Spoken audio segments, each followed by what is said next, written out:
Health misinformation is a big problem today. We at the Consortium are determined to fight this problem. We aim to provide you with the skills to identify false information.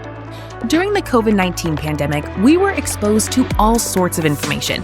Some of it was helpful and some of it was not. The World Health Organization and the United Nations called it an infodemic. It was information overload. Sometimes this information is beneficial. Correct information played a huge role in keeping us safe, but there was also a downside to it. With so much information coming in so fast, it was easy to get confused. Science was learning new things about COVID-19 every day, and sometimes the new information contradicted what we thought we knew. This kind of rapid change can create an environment ripe for misinformation to flourish. Let's clarify what we mean by misinformation. It's false information that gets spread without any ill intent. But there is also something called disinformation. This is false information spread deliberately, often for personal gain or to advance a particular agenda. With our understanding of the issue deepening, we also realize that health misinformation is not confined to the physical realm. It can have profound psychological effects as well. Living in a world flooded with false or misleading health information breeds fear, anxiety, and mistrust. These negative emotions, in turn, can impact our overall well-being, making us more vulnerable and less resilient.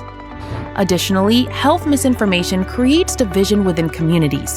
The spread of false information regarding vaccines, for example, has led to polarization between those who trust scientific evidence and those who do not.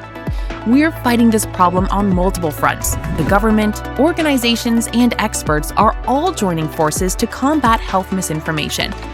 But we need everyone's help. This includes you. Remember, many people who spread misinformation don't do so out of malice. They may be genuinely confused or looking for answers. When we approach the topic of misinformation from a place of understanding, we can address the issue more effectively. Research suggests that if we teach people how to spot misinformation, they are less likely to spread it. Misinformation often comes in several forms.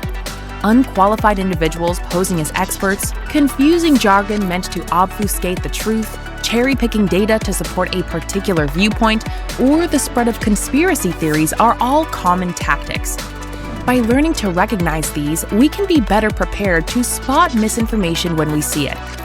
But identifying misinformation is just one part of the equation. We also need to make sure the information we are spreading is accurate.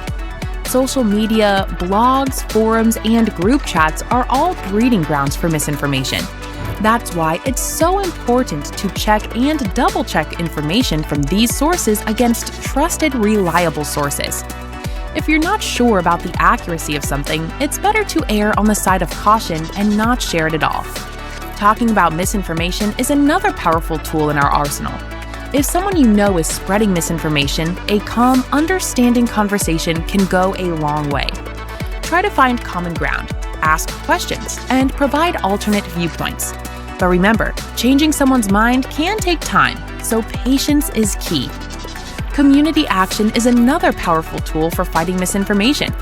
Collaborate with local schools, community groups, and leaders. Inviting health professionals to talk about key issues like COVID-19 vaccines can go a long way toward preventing the spread of misinformation. The government is doing its part too. They're providing resources to public health agencies, creating teams to identify misinformation trends, and investing in research. They're also updating public health communications to ensure they are as effective as possible. In conclusion, fighting health misinformation is a team effort. By staying informed, fact-checking, and promoting open dialogue, we can make a difference. The internet and social media platforms have been instrumental in shaping public opinion, but it's crucial to apply digital literacy skills in our fight against health misinformation. Corporations, specifically social media platforms and internet companies, also play a massive role in combating health misinformation. Their policies about information sharing, fact-checking procedures, and algorithms can either aid or hinder the spread of accurate information.